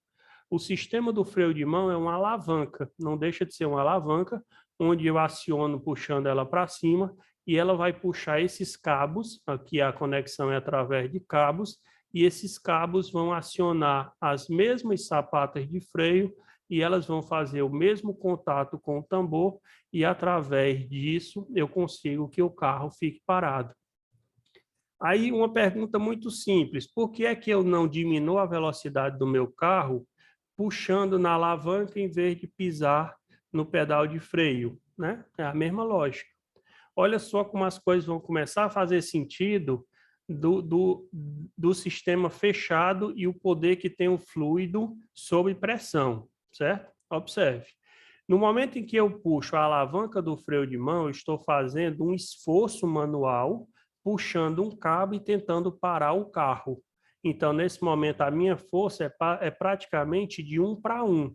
Eu vou colocar muita força no freio de mão para eu conseguir fazer com que esse carro pare. E essa força, ela é tão mal exercida que no momento em que eu puxo um freio de mão, o que é que o carro faz? Ele para? Não, ele dá um cavalo de pau. Por quê? Porque eu travei as rodas de forma brusca, né? Ao mesmo tempo, se eu for, por exemplo, do pedal, eu posso pisar no pedal de forma leve e mesmo assim conseguir parar o veículo. E por que é que isso acontece? Porque eu tenho multiplicadores de força. Quem é o meu primeiro multiplicador de força? O hidrovácuo.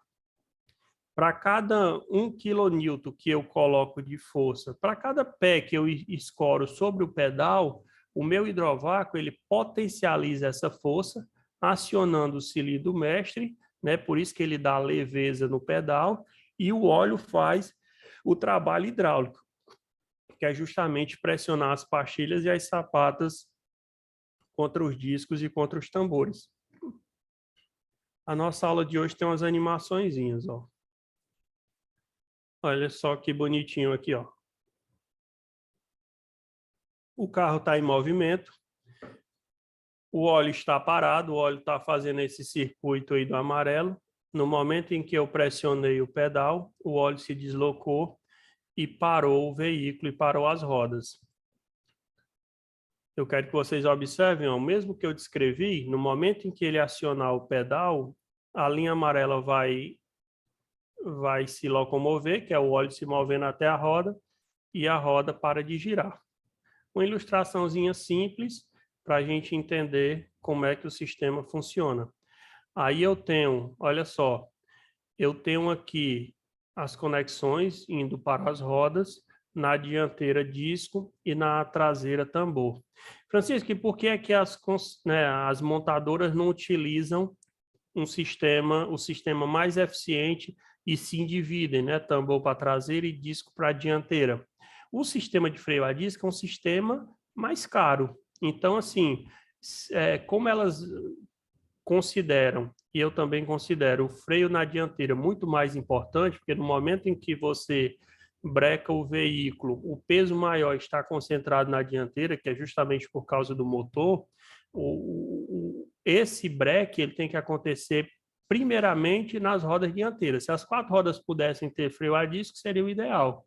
Mas na maioria dos veículos ainda, os que a gente atende, Na traseira é um freio mais barato, que é o freio a tambor. Beleza. Nosso primeiro item para a gente conhecer do sistema, que eu falei para vocês, é o hidrovácuo. O hidrovácuo, ele recebe a força do nosso pedal através desse eixo, potencializa através do vácuo do motor, ou seja, do ar pressurizado, e aciona o cilindro mestre através desse êmbolo que vai acionar e fazer com que o cilindro, ao ser apertado, ele abra suas válvulas e o óleo circule para as rodas. Francisco, o que é que eu preciso saber do hidrovácuo? Que basicamente não tem reparo, existia nas caminhonetes antigas, atualmente não tem reparo, e quando ele apresenta problemas no seu interior, a solução é a substituição do conjunto completo. Qual é o catálogo que eu vou acessar para conseguir melhor informação sobre hidrovácuo? O catálogo da ATE, que nós vamos ver mais na frente. Essa válvula costuma entupir e a gente tem para vender. Fora isso, todo o sistema a gente substitui de uma vez só. Componente número 2, que a gente vai ver agora. Eu queria voltar só no componente 1, ainda no hidrovácuo, para falar para vocês, quem já dirigiu um Jeep antigo, como eu dirigi, né, além da tradicional folga no volante, você tem que exercer no pedal uma força muito maior, né, para poder segurar e ele começar a brecar, porque naquele momento esse pino que aciona, ele vai direto no cilindro. É assim na F4000 antiga, é assim no Jeep, então essa força é muito maior. O hidrovácuo veio para solucionar tudo isso. Esse aqui é um cilindro tradicional, né, em 2 modelos. O cilindro simples, que ele só tem um pistão dentro dele. Aqui em cima vai o reservatório e aqui a gente aciona. Quem os mais veteranos conhecem esse aqui como o cilindro do Fusca, né, bem tradicional. E aqui embaixo eu já tenho um cilindro duplo. Esse cilindro tem agora 2 entradas para poder eu conseguir alimentar o cilindro, né, no pistão 1 e no pistão 2. E ele geralmente tem 4 saídas, que são justamente as 4 saídas que vão para as rodas. Aqui é justamente o eixo do primeiro pistão que vai fazer contato com o hidrovácuo. A mágica acontece no momento que eu aciono esse cilindro e o óleo segue para as rodas. Aqui a gente tem 2 câmaras, o que traz muito mais pressão para o sistema. Francisco, e cilindro mestre, como é que eu vou resolver quando eu for abordado para vender?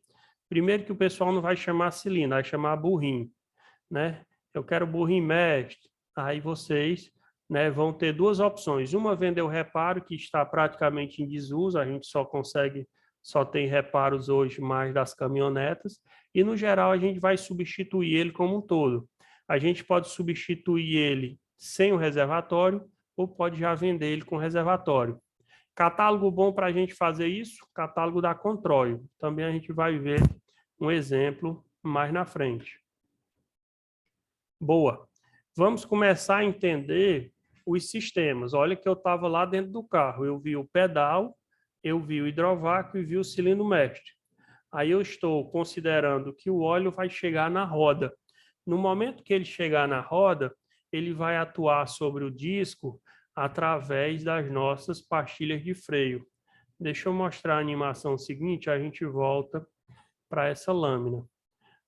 Essa é a sua roda, a roda do veículo. E ao desmontar uma roda, a gente vai se deparar, ao detalhar a roda, com o cubo, onde vai estar montado o rolamento, que vai fazer com que a roda gire. Nesse cubo vai estar preso o nosso disco de freio. O disco de freio que a gente encontra, geralmente, ou é sólido ou é ventilado. Como é que eu identifico um e outro? O ventilado ele tem 2 faces divididas por uma abertura. O grande problema, pessoal, no sistema de freio é lutar contra o calor. No momento em que eu gero atrito entre a sapata e a lona, entre a sapata e o tambor, ou entre a pastilha e o disco, eu gero um calor intenso, porque ali está tendo um atrito muito forte. Por que é que o pessoal recomenda descer uma serra usando freio motor? Porque se eu apertar muito o freio, eu vou aquecer demais o meu disco, principalmente o disco, e essa cerâmica que eu tenho aqui, essa fita semimetálica que eu tenho na pastilha, já não vai ter a mesma aderência. Quem é mais duro, o disco ou a pastilha? Logicamente, mais duro é o disco, e a pastilha vai se desgastando e também corroendo parte do disco. Então, eu tenho sempre, quanto mais eficiente a ventilação do disco, melhor é o meu disco. Então, o ventilado sempre será superior ao sólido. Francisco, eu posso colocar um disco ventilado no lugar de um sólido? Não. A gente tem realmente que respeitar o projeto como ele foi desenvolvido, a não ser que eu troque todo o sistema. E aqui, ao lado do disco, a gente tem a pinça de freio com suas pastilhas. E é aqui dentro onde vai trabalhar circulando a roda e o disco, e no momento que eu acionar o freio, vai haver a pressão sobre a pressão sobre o disco. Aqui é uma pastilha ou uma pinça de freio, né, bem mais próxima. Aqui eu consigo observar a sua estrutura com os parafusos guias, que são justamente para dar o molejo que eu preciso na pinça. E na hora que eu pisar no freio, aqui estão as pastilhas de freio, um êmbolo que está aqui dentro, que eu chamo de pistão da pinça, vai empurrar essa pinça contra o disco. Vamos ver isso acontecendo, ó.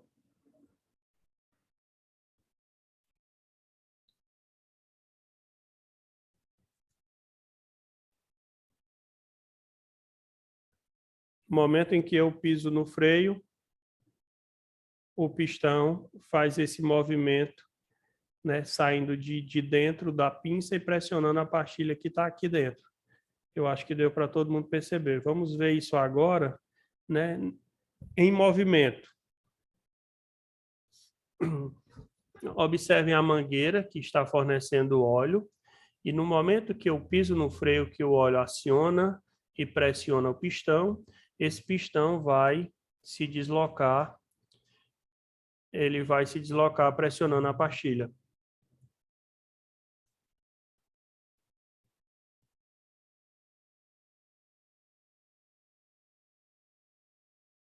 Soltei o pé, no momento em que eu solto o pé do freio, a pastilha se descola do disco e agora eu já não tenho mais a frenagem do veículo.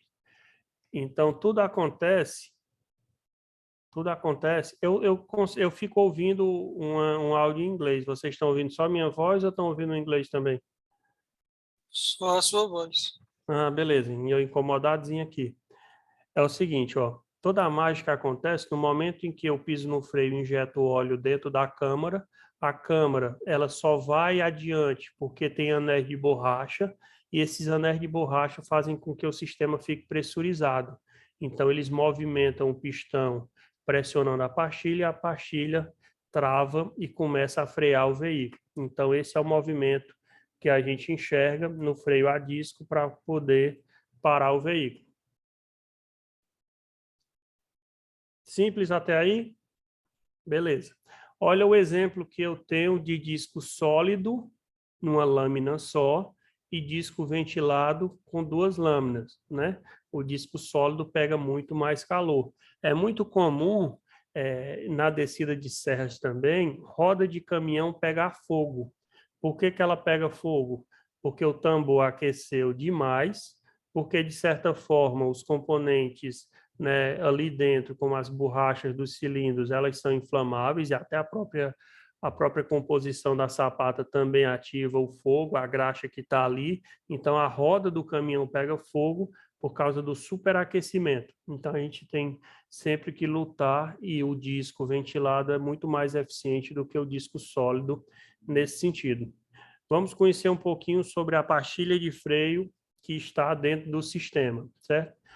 A pastilha de freio, ela é formada de uma placa de metal, que essa placa é responsável por evitar o ruído, é ela que se conecta com o pistão da pinça, e aqui tem uma grande sacada. A maioria dos barulhos que a gente tem nos sistemas de freio vem muito do atrito dessa placa com o pistão.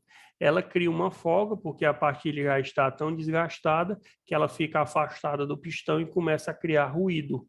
Então, a gente já tem algumas pastilhas da Cobrec que vêm com anti-ruído, justamente para evitar isso.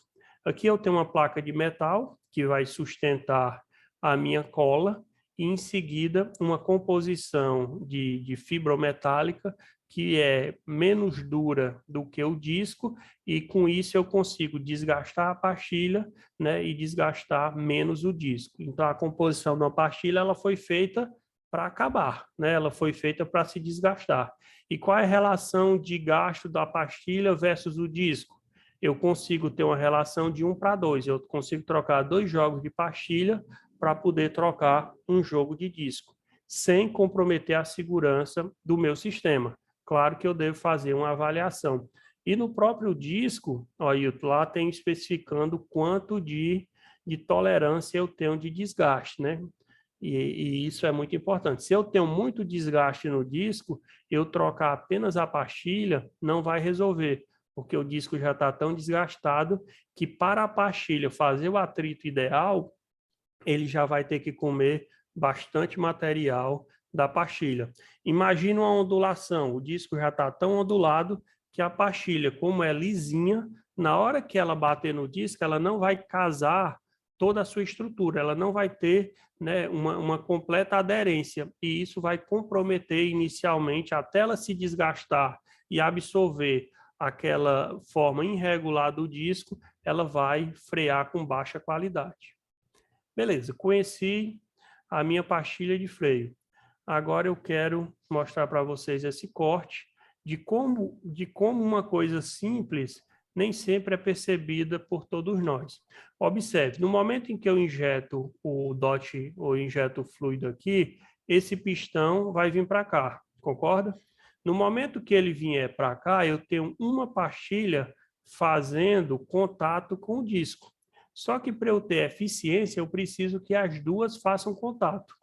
Olha como é que isso acontece. Injetei fluido, a pastilha 1 toca. Nesse momento, a pinça ela é móvel, ou seja, ela se move para poder fazer com que a pastilha número 2 entre em contato com o disco e tenha, né, e absorva o melhor resultado da frenagem. Deu para entender como é que isso acontece? Beleza, eu consegui despertar 2 dúvidas. Caio, você primeiro. Bom, então, no caso, vamos falar sobre sistema de frear também, pesada? Hoje não, tá no módulo avançado. Hoje a gente vai falar só sobre freio a disco e a tambor. Show, mas no curso todinho, vamos falar, né? No curso. Nesse não. Como Não, ele só. é um curso introdutório, a gente vai ficar, né, com disco, com freio a disco linha leve e com freio a tambor linha leve. Mas o curso de freio a é espetacular, viu? Aí se ficar com gostinho de quer mais, pode ser que tenha futuramente, né? O avançado. Eu vou estudar para isso. Papoca. Jackson.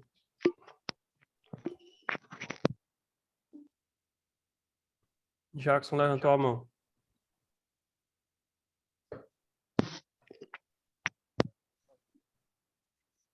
Eu não estou lhe ouvindo, Jackson.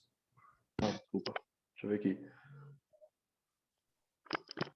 Eu não sei usar essa parada aqui. Eu estou lhe ouvindo agora, Jackson. Pode ir falando que está todo mundo lhe ouvindo. Pronto. Francisco, boa noite. Boa noite a todos. Boa noite. Meu querido, como eu não tenho muito costume, faço parte das entregas, a gente tá falando de tudo que pode, né? Mas assim, tá me chamou a atenção, você me disse se é uma pergunta cabível ou não, em relação a esse barulho que as pastilhas fazem e que já está sendo feita uma atualização para não ser feito mais esse barulho. Esse barulho não preveniria a pessoa de, tipo assim, rodar e desgastar o disco? Ou isso tem como identificar em outras formas? Boa, Jackson. Legal. Ó, vamos dizer assim, o barulho, ele é um agente, vamos dizer assim, que não faz parte do sistema, né? O barulho, ele está nos alertando para algo que não está em conformidade. Essa figura aqui dá até para tu ver, Jackson, ó. Esse sistema aqui, quando ele está em pleno funcionamento, essa pastilha, ela praticamente está tocando o disco, certo? Vamos dizer assim, com o desgaste da pastilha, o próprio êmbolo ele vai fazendo o ajuste, e essa pastilha aqui praticamente, né, ela não tem distância entre o disco e a pastilha. Como a gente está ilustrando, a gente tem que dar essa distância maior, até porque as molas estão atuando aqui. Aí o que é que acontece? Essa folga que eu lhe falei que vai ocasionar o barulho, ela está acontecendo entre a pastilha e a pinça. Ou seja, entre esses dois componentes não deve haver folga. Então, no momento que acontece, ou a minha borracha, né, já está desgastada, ou a minha mola já não tem a força adequada, entendeu? Ou o meu material aqui é um material de péssima qualidade e está causando esse tipo de barulho. Isso no exemplo que eu dei. Quais são outros barulhos que nos alertam para problemas? A gente já tem pastilhas que ao lado da pastilha ela vem com um ferrinho que no momento em que ela desgastar a metade, por exemplo, até a quantidade aceitável, esse ferrinho que está acoplado à pastilha, ela começa a tocar no disco e nesse momento gera um barulho insuportável. Então, assim, está avisando o quê? Que a pastilha já foi consumida na quantidade ideal, que está no momento de trocar. Essa mesma hastezinha, ela pode ser também eletrônica. A gente tem veículos, até o Astra antigo, o Vectra também, eles têm um cabo que sai da pastilha e emitem um sinal lá para o painel dizendo que já tem desgaste excessivo. Quando é que uma pastilha, vamos dizer assim, alega que não é de boa qualidade? Quando a gente encontra um piado no contato dessa massa semimetálica com o disco.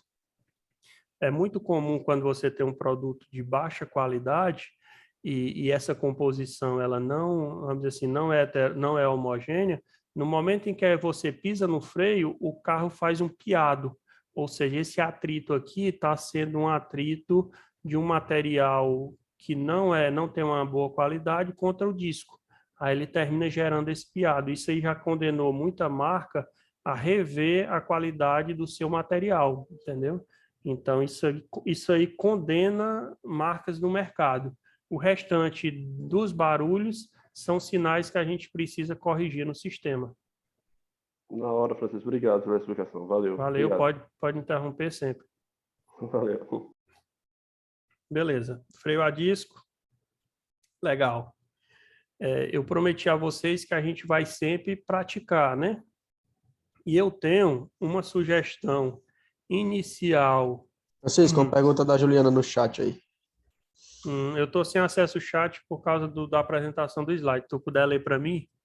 Ou... Vai, Ailton, tu que é o fera aí. Obrigado. Vamos lá. Ela está perguntando, Francisco, se é aquela prática dos mecânicos de tirar os cantos da pastilha. Eles tiram no esmeril o canto da pastilha para evitar problemas com ruído. Se esse tipo de prática ela prejudica a estrutura da peça e pode causar algum problema posterior. Ailton, é o seguinte, o desenho da pastilha é feito justamente para que você consiga o maior contato possível, né, o melhor desenho para poder você conseguir a maior área de cobertura e de contato com o disco para ter ali o melhor resultado da frenagem. Quando você elimina, você só consegue eliminar a parte semimetálica, ou seja, deixa eu voltar aqui, ó. Quando o mecânico está fazendo isso, ele está eliminando, aqui, ó, ele está eliminando a parte semimetálica do... Deixa eu mostrar bem aqui, ó. Ele não está ferindo a estrutura que está por trás, ele está corroendo essa parte aqui. Na verdade, é uma lenda, você não consegue um melhor desempenho por causa disso e apenas está diminuindo a área de contato da pastilha. Eu não vejo ganho nenhuma comprovação de que isso tenha, vamos dizer assim, combata o piado. Faz um sentido, na verdade. Tem um pequeno detalhe. Quando você tem um disco velho, que ele fica ondulado, ele vai ficar ondulado nas extremidades da pastilha. Por que que ele vai ficar ondulado? A pastilha estava fazendo força e corroendo ele, certo? Aí aqui na borda, ele foi criando uma rebarba por não trabalhar, ele foi criando uma lombada por não trabalhar, ele só estava sendo trabalhado até aqui. Quando eu coloco uma pastilha nova, o que é que acontece? A área de contato da pastilha pode tocar aquela borda do disco velho que não estava sendo trabalhada, entendeu? Dependendo da forma como você encaixe, você pode ter esse contato. Nesse momento, você gera um piado porque você não tem um contato perfeito. O que ele está fazendo é um ajuste para evitar de trocar o disco, né? Ele está diminuindo a área de contato. De toda forma, eu não recomendo que ele faça isso. Francisco, o Kelton compartilhou aqui com a gente também que quando faz esse desgaste na pastilha, você consegue notar isso no reservatório, com o lubrificante no fluido de freio, ele fica um pouco inferior, porque você desgastou a pastilha, né? Então, nível como um todo, né? É um nível realmente baixo. Boa, Kelton. Obrigado aí. E vocês sabem que nível baixo do fluido faz com que acenda a luz, né, no painel de falta ou de problema no sistema de freio. Beleza, ó, eu estou sugerindo aqui no material o catálogo da Hiperfreios, que é um catálogo muito bom, só que vamos dizer assim, a gente tem que estar sempre se atualizando, e eu estou fã de um catálogo da Fremax, que ele é muito intuitivo. Eu vou dar um exemplo aqui para vocês, ó. Na Fremax, no catálogo da Hiperfreios, eu saio preenchendo GM, Prisma, disco de freio, coloco em buscar e ele me traz o resultado. O que é que está me cativando aqui no catálogo da Fremax? Eu vou colocar Prisma, ele vai me dar várias opções, eu não vou escolher nenhuma e vou clicar em buscar. No momento que eu clicar em buscar, eu vou ampliar um pouquinho a tela para vocês. O que é que ele está me dizendo aqui? Ó? Ele está me dizendo todos os discos de freio e tambores com Prisma. Aí eu tenho alguns filtros que vão ajudar no meu dia a dia. Por exemplo, se o que eu estou procurando está no eixo dianteiro e eu clicar aqui, ele já vai eliminar tudo que é do eixo traseiro. Então, eu só vou trabalhar com o eixo dianteiro. Minha lista já ficou menor. Meu campo de visão agora é menor. Bem aqui ao lado, eu tenho a variação de ano, que vai de 2007 a 16. Se o meu veículo ele é de 2012 em diante, eu vou avançando aqui com o cursor e vou parar bem aqui, ó, em 2011. Nesse momento, ele já eliminou todas as buscas anteriores com anos inferiores a 2011. Eu vou colocar aqui 2013, só para poder filtrar melhor. Ou seja, se o meu veículo é 2014 e eu afinei a pesquisa para 2013 a 2016, eu tenho agora apenas 2 resultados. E o que é que está diferenciando um do outro? Chevrolet Prisma 1.0, Chevrolet Prisma 1.4.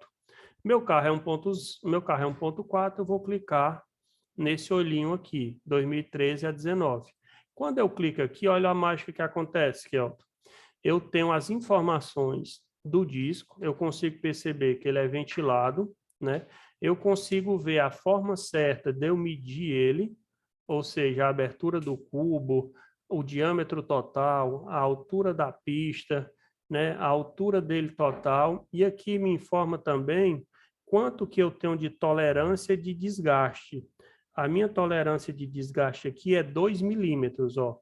A minha altura, espessura total é 20 e a minha espessura mínima é 18. Se eu passar um paquímetro aqui e encontrar 18, eu posso montar com jogo de pastilha novo, com jogo de pastilha nova. Se eu passar um paquímetro aqui, eu encontrar menos de 18, eu tenho que descartar esse disco. Deu para todo mundo acompanhar? O que é que a Fremax me dá também? Ela me dá as conversões. Eu consigo, através do número Fremax, BD3545, encontrar o número Hiperfreios e fazer a busca ou no meu catálogo ou então no catálogo do distribuidor, no LDB, por exemplo. Se o meu item é traseiro, eu clico no traseiro e faço um filtro no olho para eu encontrar aqui qual é o nosso ano certo do veículo. Posso fazer a busca também através da montadora. Coloco aqui General Motors ou Chevrolet, no caso está como Chevrolet. Bem aqui eu posso colocar, por exemplo, um Ashley, e ele vai me dar o mesmo resultado de eu digitar o nome aqui em cima. O que é que ele me dá de legal também? Eu posso pesquisar por disque tambor ou posso pesquisar por cubo de roda. Então, hoje eu fiz uma busca aqui nesse catálogo por cubo de roda da Duster. Então, primeiro eu cliquei em cubo de roda, depois eu coloquei Duster e pude olhar que todos os cubos da Duster, da 1.6 e da 2.0, são iguais. E toda vida que eu clico, eu tenho todas as dimensões para eu explorar com o meu cliente. Então, colocou o hiperfreios no bolso. Boa dica aí do Fremax. Bora voltar para o conteúdo.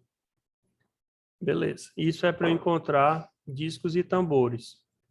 Para eu encontrar pastilhas de freio, eu usava o catálogo da Frazli.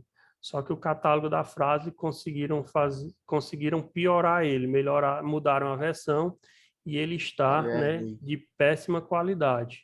O que é que eu sugiro atualmente? O catálogo da Cobrec, mais ou menos, o eletrônico, mas vocês podem vir para o catálogo da Cobrec em PDF. O catálogo em PDF da Cobrec é muito bom. Vocês podem folhear, conforme a gente viu ontem, e se eu der aqui um Ctrl F e colocar Duster, ele vai me entregar. Deixa eu ampliar aqui para vocês. Francisco, aquela primeira imagem que você colocou ali, ó, ela dá para exemplificar bem aquele dispositivo para mostrar o barulho do carro na pastilha. Logo no início do catálogo aí, ele mostra na pastilha a foto, ela tem aquele negócio de metal. Passou. Esse catálogo é bom, esse da Cobrec. Aqui, ó, cerâmica. Cerâmica ali, ó. Ei, Francisco, esse catálogo da Frazli que você disse que conseguiu piorar é o web, o online? Agora é AutoExpert o nome do catálogo. Eu ainda tenho um link do antigo e ele funciona bem. E puxa carros atuais e é bom também, as informações organizadas lá. O do antigo é muito bom, viu? O antigo eu uso ele ainda. O web, né? Só digitar a frase do web que você vai encontrar ele. Ele passou uns dias fora do ar, Eliardo. Eu tenho até na migração para o outro. Então ele voltou. Boa, viu? Obrigado aí. Eu já tinha condenado a frase pro resto da vida. Aí, eu mandei o link aí do chat. No chat tem um link aí do catálogo. Boa. Então podem utilizar o catálogo Frazli, mas eu vou destacar só uma coisa bem legal para a lona, num catálogo impresso, que é essa possibilidade aqui, ó, de você ver o veículo com o mesmo ano, com o mesmo motor e com 2 sistemas de freio. Tá vendo, ó? Uma Duster 1.616, igualzinha 2011 para frente, com sistema TEVS e com sistema TRW. Uma referência, outra referência. Nesse caso, pessoal, a gente tem que desmontar para saber qual é a pastilha que está lá. Ontem até eu falei para o Caio aquela dica do disco sólido e ventilado por Gol, que funciona. É bom mas tem alguns casos em que não tem como inventar. Ou a gente vê qual é a pastilha que está lá, ou a gente não sabe. E por que existem 2 sistemas? A gente viu também. A montadora encomenda um sistema, desde que a TRW entregue o sistema todo. No meio do projeto, ela passa a comprar da TEVS, e a TEVS é a mesma ATE. Então, isso acontece demais. E para uma não pagar royalties para a outra, cada uma desenha a pastilha de um jeito. Bem até aí? Tecnologias, e o mundo está avançando. A gente ainda não tem com grande oferta no Ceará, mas está acontecendo, que é as pastilhas de cerâmica. A pastilha de cerâmica ela tem uma área de contato exatamente igual à outra e ela tem um desempenho de frenagem muito maior. Ela tem uma durabilidade, ela polui menos, ela solta menos pó, que é aquilo que a gente vê muitas vezes sujando a roda, né? Ela tem uma grande eficiência na chuva, a pastilha metálica perde a aderência na chuva, né? Ela faz menos barulho. E o que é que ela tem de ruim contra ela? O preço. Ainda é uma tecnologia em desenvolvimento, então ela tem um preço contra ela, é um produto que custa mais ou menos 2 vezes o preço de uma pastilha comum. E também, né, é necessário que ela funcione cada vez melhor de acordo com que o sistema de freios vai sendo aquecido. Na Fórmula 1, vocês veem os pilotos aquecendo os pneus e aquecendo os freios. Então, a cerâmica responde muito melhor com o sistema aquecido. O catálogo da ATR é um catálogo que a gente utiliza para encontrar servos, é um catálogo de folhear, não tem muito o que explorar nele. Para o catálogo de cilindros, e eu trouxe até um cilindro aqui para mostrar para vocês, e a moça que me emprestou o cilindro, ela disse que eu tinha que fazer propaganda da Cato, então tá aí, ó, comprem Cato, a marca é boa, senão ela não ia me emprestar o cilindro para eu mostrar para vocês. Então, o cilindro de roda, a gente vai ver um pouquinho mais na frente, ele está no sistema traseiro, ele pode ser feito de alumínio ou de ferro fundido, né? E o melhor catálogo para a gente encontrar o material de cilindro ainda é o catálogo da Controil. Ele tem algumas especificidades e alguns filtros que são extremamente úteis no nosso dia a dia.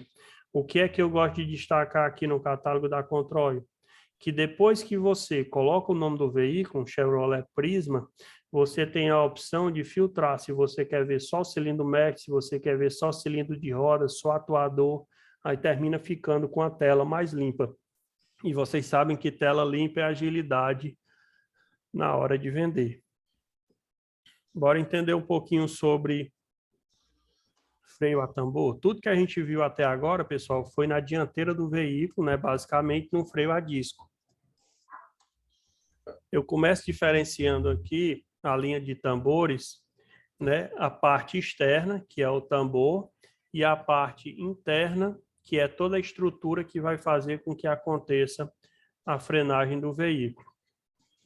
Geralmente o tambor, ou ele é com cubo, onde eu monto o rolamento na própria estrutura do tambor, como é o caso do Gol, ou ele é um tambor sem cubo, onde eu vou, vamos dizer assim, colocar toda a parte do rolamento num cubo à parte que está preso na roda. Então, eu tenho essas duas versões. Onde é que eu vou ter conflitos de tambor com cubo e sem cubo? Quem é que sabe um carro que tem tambor com cubo e sem cubo? Muito bem, o Fusca. Legal. Olha só, igual a gente explodiu a roda dianteira, vamos explodir a roda traseira. Quais são os componentes que eu estou enxergando? Um tambor de freio sem cubo e um conjunto que eu chamo aqui de prato e um sistema de freio completo com sapatas, molas e cilindros. Vamos dar uma explorada aqui no conjunto como um todo. Eu tenho aqui aquela estrutura que eu mostrei nesse momento, a gente vai entender componente por componente. A primeira estrutura, essa estrutura metálica que está no fundo, é o prato, né? E no prato, ou flange, a gente vai receber as sapatas de freio e a área de contato com o tambor são essas faixas cinzas que o pessoal antigo chamava de fitas e a gente chama de lonas de freio. Elas são presas a essa sapata ou por cola ou por ribite e no momento em que elas estiverem no veículo, eu vou fazer com que elas se afastem e no momento que elas se afastem, elas vão encontrar uma resistência que é um tambor que está cobrindo toda essa área. Aqui é o cilindro que eu apresentei a vocês e no momento que eu injeto óleo aqui dentro, esse cilindro, ele abre, esse cilindro que está aqui, ele vai abrir e no instante que ele abre, ele faz com que a sapata se mova nesse sentido e essa se mova nesse e cria uma área de contato com o tambor e criando esse atrito, o carro para. Beleza? Aqui eu vou começar a montar o meu sistema de freio traseiro para ele ficar completo. Ou seja, eu coloquei as molas para prender a estrutura e para que fique o mais próximo possível do tambor, Kelton, eu tenho essa regulagem. essa regulagem faz com que aquela diferença que exista entre a lona e o tambor seja a mínima possível. Aquela mesma diferença que existe entre a pastilha e o disco, né, que ela esteja bem próxima para na hora que eu pisar, eu ter a resposta do meu freio imediatamente. Quando o freio começa a ficar lá no fundo, eu posso ajustar aqui a minha regulagem e aproximar a lona e não necessariamente ter que trocá-la nesse momento. Como é que funciona? Esse sistema que eu mostrei para vocês é o injetando óleo, certo? O freio de mão, como é que funciona? É através de cabos, só que ele vai utilizar a estrutura lá da roda traseira, né, para fazer o mesmo sistema, ou seja, a abertura das lonas, só que agora através de cabos e não mais através do óleo que eu injeto no cilindro. Ou seja, esse aqui é a ponta do cabo que vai puxar essa alavanca.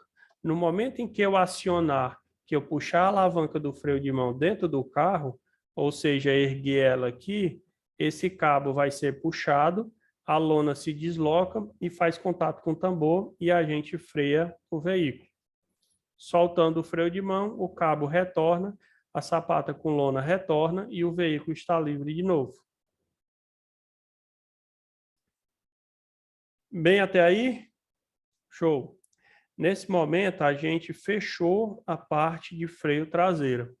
Eu gostaria de explorar com vocês aqui um pouquinho a linha de fluidos de freio. A gente tem disponível para venda hoje, Arthur, a gente tem o DOT 3 para carros mais antigos, o DOT 4 para carros mais modernos e hoje intermediários, né? E o DOT 5 como o mais moderno deles. A coloração se diferencia justamente para evitar substituições inadequadas. Eu posso até substituir um DOT mais moderno por um DOT mais antigo. Um carro que tem DOT 3, eu posso utilizar DOT 4. Eu só não posso voltar ele para o DOT 3. Então, no momento em que eu utilizei um fluido mais moderno, eu vou ter que permanecer. Por que é que eu devo utilizar o fluido recomendado? Para que no momento em que outro profissional for aplicar e seguir o manual do veículo, eu tiver alterado para o mais moderno, ele vai colocar baseado no manual o mais antigo. E o que é que muda, Francisco, de um fluido para outro? Pessoal, o fluido de freio, ele absorve umidade, e esse é um grande problema, ele precisa ser trocado, né, de tempos em tempos, ele fica velho. Então, como ele absorve umidade, a luta e a evolução do fluido é para que ele absorva o mínimo de umidade possível, por isso que os fluidos estão evoluindo, e para que ele suporte o máximo de temperatura possível. Então, o nosso primeiro fluido DOT 3, ele suporta até 205, o segundo 230 graus Celsius e o terceiro 260. Então, ele é muito mais moderno e, logicamente, muito mais caro. Entendido até aí, fluidos? Há problemas Oi. No caso aí também tem uma exceção aí na coloração do fluido, aquele fluido DOT 4 exigido por alguns da Fiat, que é o Tutela, ele é diferente do DOT 4 convencional, né? Exatamente. Boa, Ricardo. É justamente uma especificação do fabricante, né? Terno exigindo, a Fiat exigindo e a Tutela como uma marca que atendia ela, e por muito tempo fez isso, né? Foi marca original. Ela muda a coloração. A gente pode até trazer amanhã cedinho, só a título de ilustração. Isso aqui eu disse para vocês durante a apresentação, que eu posso utilizar sempre um DOT maior, mas tendo cuidado para que eu não retroceda para um DOT menor. Pessoal, e nós chegamos hoje, né, num sistema ABS, que é o nosso sistema atual, desde 2014, 1º de janeiro de 2014, todos os carros são obrigatórios a terem um sistema de freio ABS. O sistema ABS, é uma curiosidade, ele foi desenvolvido para os aviões, por uma lógica muito simples. A roda do avião não pode travar quando o avião toca o solo, né? Então, se ela estiver travada naquele momento ali, a gente pode ter um acidente. Então, ela foi desenvolvida para que ele vá freando e soltando, e nesse sentido, algo que começou na aeronáutica, hoje está nos nossos veículos. O sistema não é complexo, ele só é moderno, ele é formado por uma unidade de controle que está na centralina do veículo, um módulo de ABS que faz essa distribuição, sensores na roda para fazer a leitura da frenagem, ou seja, se a roda vai travar ou não, e um cilindro mestre junto com o reservatório, e esse cilindro mestre ele é diferente do padrão que a gente utiliza para os veículos sem ABS. A tecnologia ABS ela está em evolução, ou seja, além do próprio sistema ABS, que é o não bloqueio da roda, ou seja, toda vida que a roda vai bloquear, o sistema, o módulo, libera para que a roda não trave, ela circula mais um pouquinho, freia, circula mais um pouquinho e freia, e isso dá 30% a mais de segurança, ou seja, um veículo sem ABS, com as rodas travadas, ele vai andar 30% a mais e ainda vai impedir que você tenha controle sobre a direção. Então, o ABS faz esse sistema de liberar e soltar e ganha 30% de eficiência. Junto com ele, a gente tem alguns outros sistemas que estão evoluindo junto com a ABS. Por exemplo, o EBD, ele controla a pressão do freio por roda. No momento que eu taco o pé no freio, eu estou mandando a quantidade de óleo igual para todas as rodas. Eu estou pedindo que todas as rodas parem. O sistema EBD identifica qual roda, por exemplo, a pastilha está mais desgastada e vai travar primeiro, e muda a pressão roda por roda. O ESP, que é Electronic Stability Program, ele é um programa de estabilidade. Ele também proporciona o ângulo na roda, ele regula o freio para que durante, vamos dizer assim, uma curva, e você precisa acionar o freio com toda a força, ele vai considerar o ângulo do veículo e evitar que aquele carro, né, derrape ou deslize.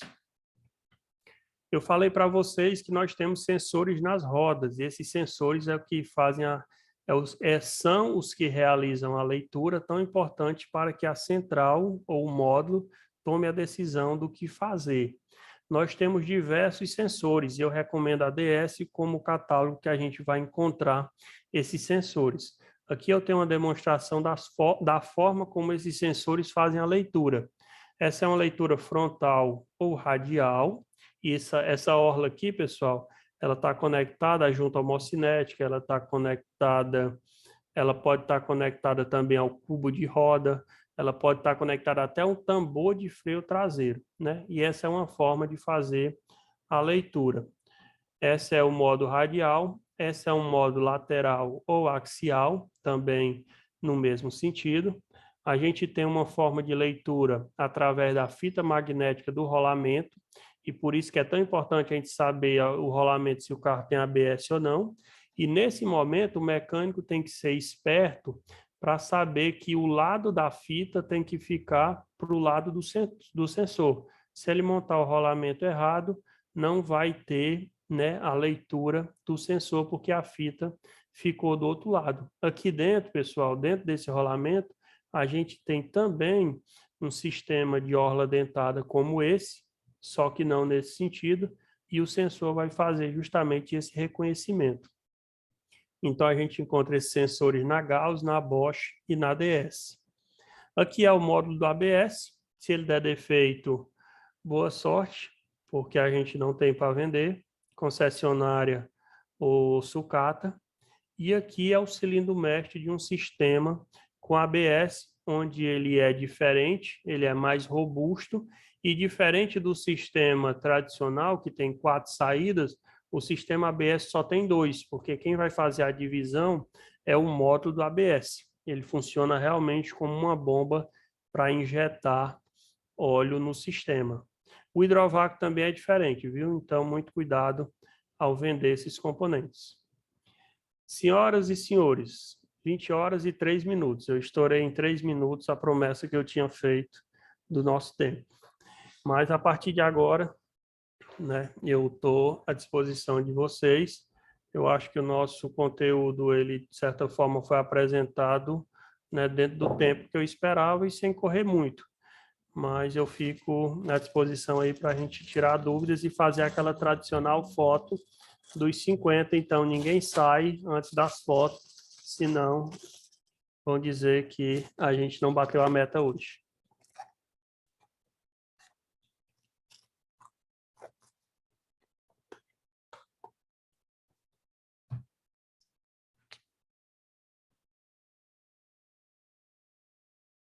Vamos tirar a foto enquanto vocês pensam?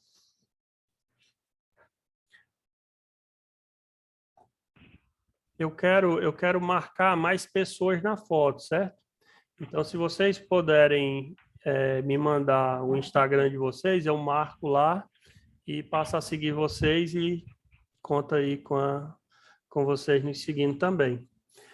Na tela 1, ainda está sem abrir a câmera o Bruno, o Alan, o Arthur abriu, boa. Nina está de olho. Oi, Nina, tudo bom? Aí, tela 1 está completa, viu? Todo mundo sorrindo que vamos tirar a nossa primeira foto. Bruno, olha para cá, Bruno. Espera aí. Pronto, primeiro clique foi feito. Agora a gente vai fazer um segundo.